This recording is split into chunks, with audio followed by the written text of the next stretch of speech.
allow me to make this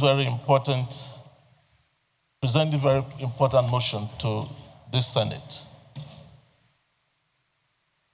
Yes, proceed.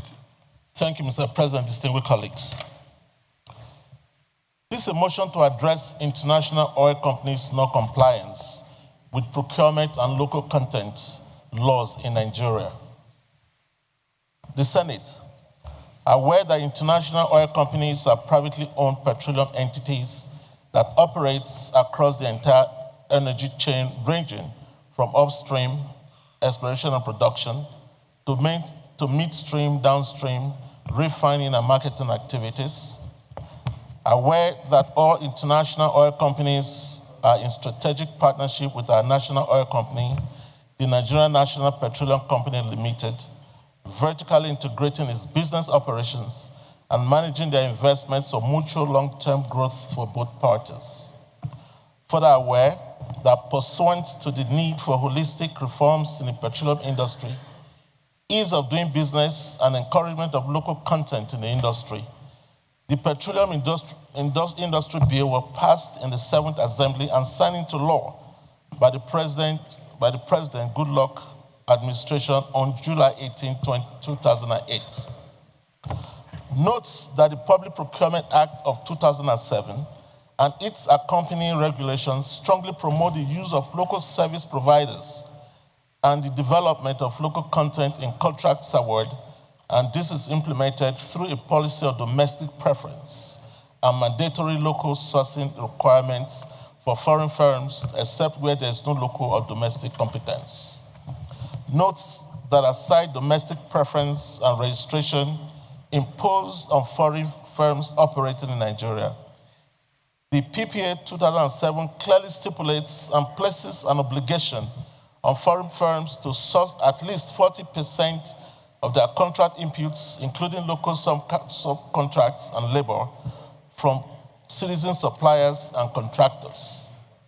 Notes that the federal government, in its effort to breathe life to its intention, established the Nigerian Content Development and Monitoring Board, NCDMB, tasked with ensuring compliance with these laws through monitoring and enforcement.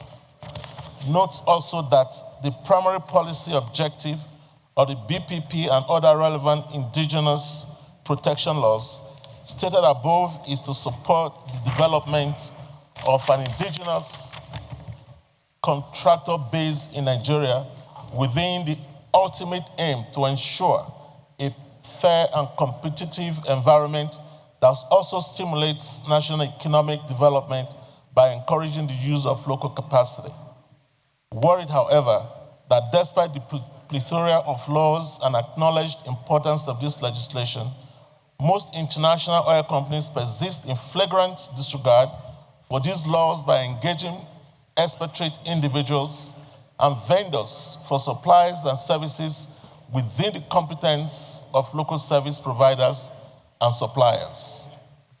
Worried also that these international oil companies, in a bid to confer undue advantage on themselves, procure minerals through the free trade zones, thereby circumventing the need to pay the requisite taxes and dues, which in turn deprive the nation of much needed revenue needed for national development.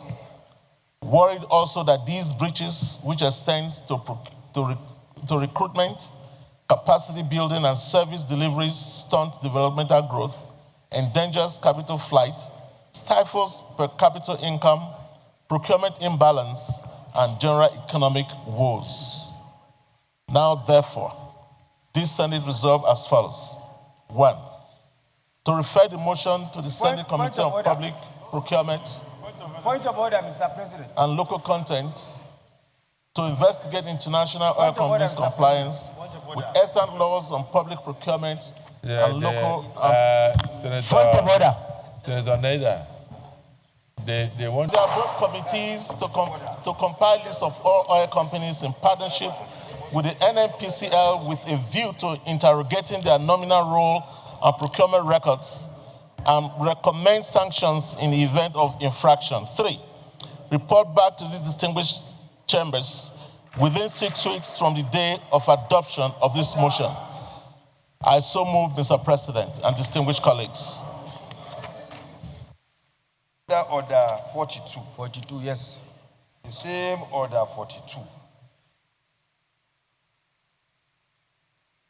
By indulgence of the Senate and the leave of the President of the Senate, a senator may make a personal, I underline that, personal explanation, although there be no question before the Senate, and no controversial matter may be brought forward, nor may debate arise from the explanation.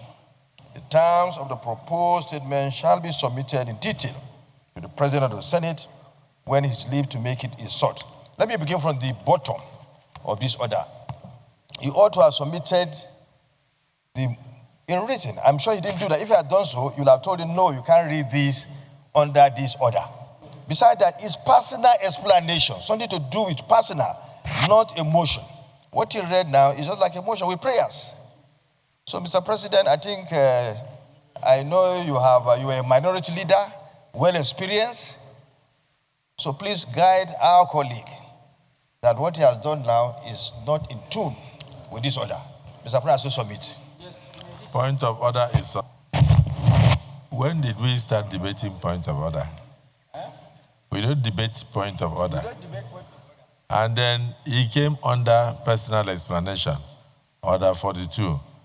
And he ought to, first of all, he ought to have submitted a copy to me. And you don't come under personal explanation, you don't bring emotion. And then you don't also bring in prayers.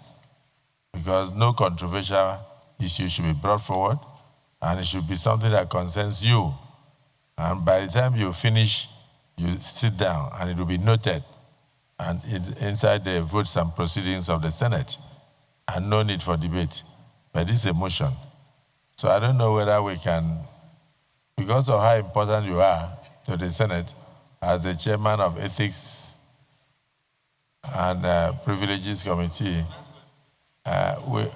we can, is it the view of the Senate that he be allowed to bring the motion on the next legislative date? Yes. Those in support say aye. Those against say nay. The ayes have it. You see the way your colleagues love you. They said in spite of the breach that you should bring it on the next legislative date.